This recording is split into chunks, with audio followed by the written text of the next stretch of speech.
ရီစာဟောင်းကခဏတွင်းအောင်ခေါ်ပြီးဓာတ်နဲ့ကိုးချက်အထိုးခံလိုက်ရတဲ့ကောင်မလေးမင်္ဂလာပါပရိသတ်ကြီးတို့ရေဒီဗီဒီယိုလေးကတော့ကိုယ့်ရဲ့ရီစာဟောင်းနေနဲ့အခုချိန်ထိပတ်သက်နေတော့ဆိုတဲ့သူတွေနဲ့ငါ့ကိုဘာမှမလုပ်တော့ပါဘူးဆိုပြီးရီစာဟောင်းကခေါ်ရင်သွားတွေ့တတ်တဲ့သူတွေအနေနဲ့တတိထားနိုင်အောင်မျှဝေပေးလိုက်ရပါတယ်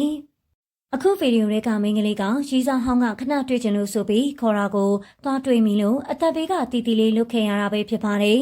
ဒီမင်းကလေးရဲ့ပြောပြချက်ရတော့ကျမရဲ့ရီစာဟောင်းဖြိုဟင်းထက်ကတောင်မွေမှာနေထိုင်တာဖြစ်ပြီးရန်ကင်းမှာကျမတငယ်ချင်းမိသားစုနဲ့အတူနေထိုင်စဉ်မေလ19ရက်နေ့ည8:30ဝန်းကျင်ရီစာဟောင်းဖြစ်သူဖြိုဟင်းထက်ကခဏထွက်လာခဲ့ငါတို့စကားပြောရအောင်ဆိုပြီးလှမ်းခေါ်ခဲ့ပါတယ်ဒါကြောင့်ကျမကလည်းလူပြတ်တဲ့ညဘက်အချိန်တစ်ခုခုပြဿနာရှာမှာစိုးတာကြောင့်စီတီမက်လိုလူများတဲ့နေရာကိုထွက်လာခဲ့လိုက်ပါတယ်အဲနောက်စီတီမက်ကိုနှစ်ယောက်အတူတူသွားပြီးကျမကိုသူ့အလုံးမှာပင်ပန်းကြောင်းကောင်မလေးနဲ့အစင်မပြေချောင်းတွေပြောပြပါတယ်။ပြောရင်းနဲ့ည9:00နာရီလဲထိုးတော့မှမို့ကျမလည်းပြန်တော့မယ်ဆိုပြီးထွက်လာခဲ့တဲ့အချိန်သူကအနောက်ကလိုက်လာခဲ့ပါတယ်။လမ်းမှာကျမကမိုးချုံနေလို့ပြန်တော့မယ်လို့ပြောခဲ့ပေမဲ့ခဏလေး9မိနစ်ပဲစကားပြောချင်လို့ဆိုပြီးလိုက်လာခဲ့ပါတယ်။ဘလို့ပဲဖြစ်ဖြစ်အသက်အန္တရာယ်ထိခိုက်တာလောက်ထိတော့မလုံလောက်ဘူးလို့ကျမလည်းထင်နေတာပါ။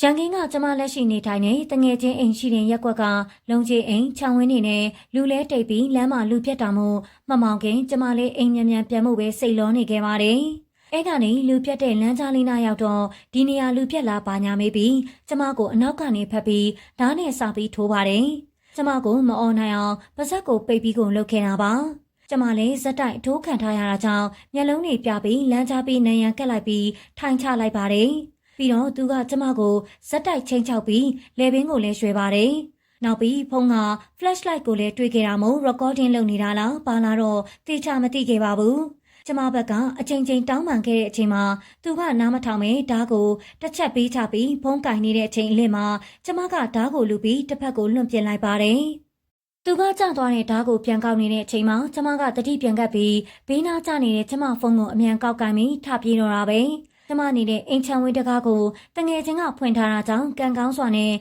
ကျမအသက်ရှင်တာပါပြောရရင်သူကကျမကိုအသေးသက်ဖို့ကြံခဲ့တာပါကျမတတိရှိသေးလို့သာလွတ်လာတာပါအဲကနေကျမတငယ်ချင်းမိသားစုကစေးရုံအမြန်လိုက်ပို့ခဲ့ပြီးအရေးပေါ်ခွဲစိတ်ခန်းဝင်ခဲ့ရပါတယ်ယနေ့ဒီရေရောစာရောစားတောက်လို့မရပဲစေးရုံကတင်ပေါ်ပက်လက်နေရပါတယ်ဖြစ်စဉ်ဆောင်ကတော့ကျမသူနဲ့ပြတ်သွားတာတစ်နှစ်လောက်ရှိပါပြီနောက်ပိုင်းသူမှရီးစားအစ်ထက်ရှိနေပါပြီဒါပေမဲ့သူ့ဘက်ကနေကျမကိုအဆက်အသွယ်ဆက်လုပ်ခဲ့ပါတယ်။အဲ့ဒါကိုသူလက်ရှိကောင်မလေးတည်သွားတော့မေပြည့်နဲ့အဆက်အသွယ်လုပ်သေးလားမေးတော့သူကမလုပ်တော့ဘူး2024ဧပြီလအထိပဲအဆက်အသွယ်ရှိခဲ့တာဆိုပြီးသူ့ကောင်မလေးကိုလိန်ပြောပါတယ်။ဒါပေမဲ့သူ့ကောင်မလေးကကျမနဲ့အောက်တိုဘာလထိအဆက်အသွယ်လုပ်နေသေးတဲ့ချက်တွေမြင်သွားပါတယ်။အကိစ္စကြောင့်သူနဲ့သူ့ကောင်မလေးရန်ဖြစ်စကားများကြတယ်။အဲ့မှာသူကကျမကိုသူ့ရီးစားနဲ့အဆင်ပြေဖို့အဲ့ဒီ conversation တွေကမဟုတ်ဘူးဆိုပြီးလိန်ခိုင်းပါတယ်။ကျမကမလိန်ပေးပါဘူးဆိုပြီးညင်လိုက်ပါတယ်။ဒါနဲ့သူ့ရဲ့ကောင်မလေးကဆက်သွယ်နေတာကိုအတီးပြုတ်ကျင်လာတာလားတော့မသိ။ကျမကိုဆက်သွယ်မေးမြန်းလာတော့ကျမကလည်းအမှန်တိုင်းပြောလိုက်ပါတယ်။အဲတော့ကသူကကျမကိုမလိန်ပေးလို့ပြဿနာရှာပါတယ်။အခုလိုလုပ်တာကလည်းကျမမလိန်ပေးလိုက်လို့သူ့ relationship အဆင်မပြေဖြစ်သွားတဲ့အတွက်မဲပြီးလောက်တာလို့ထင်ပါတယ်ဆိုပြီးပြောလာခဲ့တာပဲဖြစ်ပါတယ်။လက်ရှိမှာတော့တရားခံကိုလွတ်နေတာဖြစ်ပြီးအမြန်ဆုံးမိအောင်ဝိုင်းဝန်းကူညီ share ပေးကြဖို့တောင်းဆိုလာခဲ့တာပဲဖြစ်ပါတယ်။အခုလိုရီးစားဟောင်းကချိန်တာကိုတွားမိလို့အသက်ပေးနဲ့ကြုံခဲ့ရတဲ့မေပြည့်စုံမှုပေါ်အမြင်လေးတွေကိုလည်းပြောပေးခဲ့ကြပါအောင်ရှင်။အဆုံးထိကြည့်ပေးလို့အားလုံးကိုကျေးဇူးတင်ပါတယ်။နောက်ထပ်ဗီဒီယိုလေးမှာပြန်တွေ့ကြပါမယ်ရှင်။ဒီကနေ့မှာပဲသူမချင်းရတဲ့အမျိုးသားလေးနဲ့လက်ထပ်သွားကြောင်းပုံနဲ့တကွချပြလာတဲ့ရင်ချင်းဆက်အမွာအီငိမ့်မင်္ဂလာပါပရိသတ်ကြီးတို့ရေမြန်မာနိုင်ငံရဲ့အနုပညာလောကမှာပြက်ကလေးပိုစတာခေတ်ရှိခဲ့ပါတယ်။အဲဒီလိုပြက်ကလေးပိုစတာရိုက်ကူးမှုတွေကအနုပညာနယ်ပယ်ကိုရောက်လာကြတဲ့အနုပညာရှင်တွေများစွာရှိခဲ့သလိုအောင်မြင်မှုတွေမိမင်ကအနုပညာနယ်ပယ်နဲ့ကင်းကွာသွားတဲ့သူတွေလည်းမနေမနှောကိုရှိပါတယ်။အဲဒီအနုပညာနဲ့ကင်းကွာသွားသူတွေထဲမှာအင်းငိမ့်နဲ့အင်းငိမ့်တို့ရင်ချင်းဆက်အမွာညီမနှစ်ယောက်လည်းပါပါတယ်။သူတို့ညီမနှစ်ယောက်ကတော့1992ခုနှစ်ဩဂတ်စ်လ4ရက်နေ့ကဘီလင်းမြို့မှာမွေးဖွားခဲ့တာပဲဖြစ်ပါတယ်။ရင်ချင်းဆက်မှာဖြစ်တာကြောင့်ခွဲစိတ်မှုခံယူခဲ့ရပြီးအကြီးမားဆုံးခွဲစိတ်မှုကိုအောင်မြင်စွာခွဲစိတ်ကုသနိုင်ခဲ့တာပဲဖြစ်ပါတယ်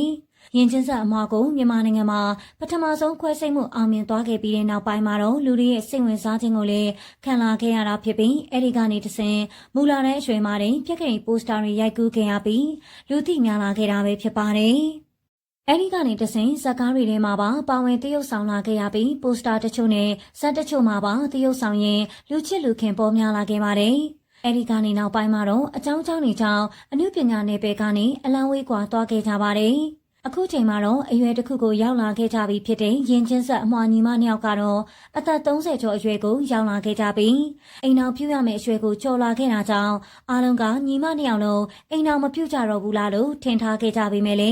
ဒီကနေ့မှာတော့မြန်မာနိုင်ငံရဲ့ရင်ချင်းဆက်အမွှာနှစ်ဦးတည်းကအငယ်လေးဖြစ်တဲ့အီငိမ့်မင်္ဂလာဆောင်ပုံလေးတွေကိုလူမှုကွန်ရက်မှာမျှဝေလာခဲ့တာပဲဖြစ်ပါတယ်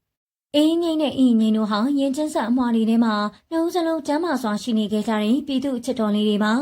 အခုအမွှာတွေကအငယ်ဖြစ်တဲ့အီငိမ့်ကလက်ထပ်ခဲ့တာဖြစ်ပြီးသူမရဲ့မင်္ဂလာညစာစားပွဲလေးကိုကျင်းပပြီးစီးခဲ့တာပဲဖြစ်ပါတယ်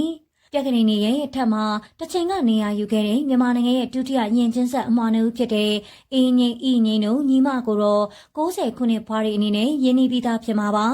သူတို့ညီမတွေကအငယ်လေးဖြစ်တဲ့အီငိမ့်ကတော့ချစ်တဲ့သူနဲ့ရွှေလက်တွဲသွားပြီပဲဖြစ်ပါတယ်။အဆုံးထိကြည့်ပေးလို့အားလုံးကိုကျေးဇူးတင်ပါတယ်။နောက်ထပ်ဗီဒီယိုလေးမှာပြန်တွေ့ကြပါမယ်ရှင်။ဒီကနေ့မှာပဲသူမချစ်ရတဲ့အမျိုးသားလေးနဲ့လက်ထပ်သွားကြောင်းပုံနဲ့တကွချပြလာတဲ့ရင်ချင်းဆက်အမွှာအီငိမ့်မင်္ဂလာပါပရိသတ်ကြီးတို့ရေ